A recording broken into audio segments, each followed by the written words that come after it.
Ang programang ito ay rated SPG. Striktong patnubay at gabay ng magulang ang kailangan. Maaaring may masiselang tema, lengguwahe, karahasan, sexual, horror o droga na hindi angkop sa mga bata.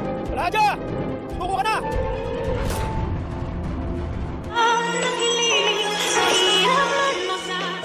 Hindi na nga nag-aksaya ng panahon ang mga pulis upang sugurin nga nila ang kinaroroonan na pinagtataguan ni Balahadja at ng kanyang mga kasamahan.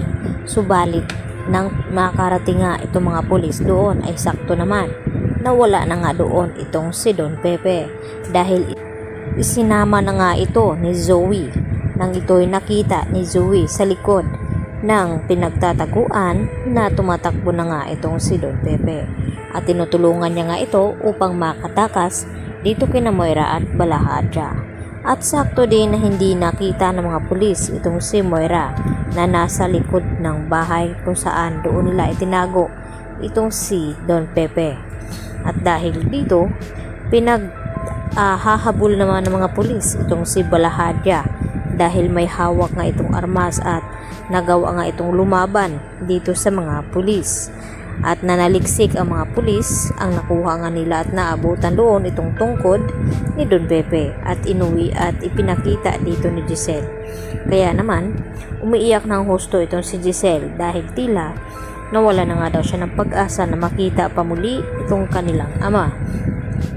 At dahil nagulat din itong si Giselle dahil biglang tumawag itong si Annalyn at ibalita na may natagpuan daw na matanda na nahulog nga dito sa tulay. At hindi inaasahan ni Giselle na sinabi dito ni Annalyn na ang kanyang lolo pala ang kanyang nakita roon.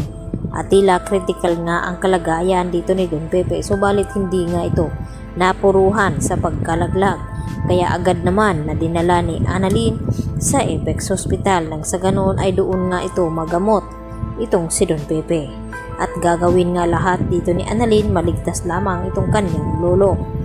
Sa kabilang banda, dito rin na nagkamalay itong si Don Pepe at dito na kinausap ang kanyang mga anak na si Giselle at RJ at nagpapasalamat itong si Don Pepe na binigyan pa daw siya ng panibagong buhay ng may kapal nang sa ganoon makasama pa niya itong sina RJ at Giselle at masabi pa sa kanila kung sino talaga ang nagpakidnap sa kanya. At laking gulat ni RJ nang malaman niya mula kay Don Pepe na ang mastermind pala sa kidnapping ay walang iba kundi itong si Moira at Zoe.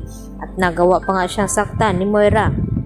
At hindi lang iyon, dahil kinuha ni Don Pepe ang loob ni Zoe nang sa ganun ay matulungan siyang makatakas. At dahil hindi nga nagtagumpay dahil narinig nga ni Zoe na tumawag itong si Don Pepe dito kina Giselle at RJ at dahil sa takot na makulong itong si Zoe ay napilitan niya ngang maitulak sa bangin itong si Don Pepe. Dahil dito, konsensya naman itong si Zoe at wala na siyang mukha pang ihaharap dito kina RJ at Giselle dahil sa takot na baka makulong ito. Dahil sinabi nga dito ni Carlos na kapag malaman nila na may kinalaman itong si Zoe ay sigurado na makukulong talaga ito.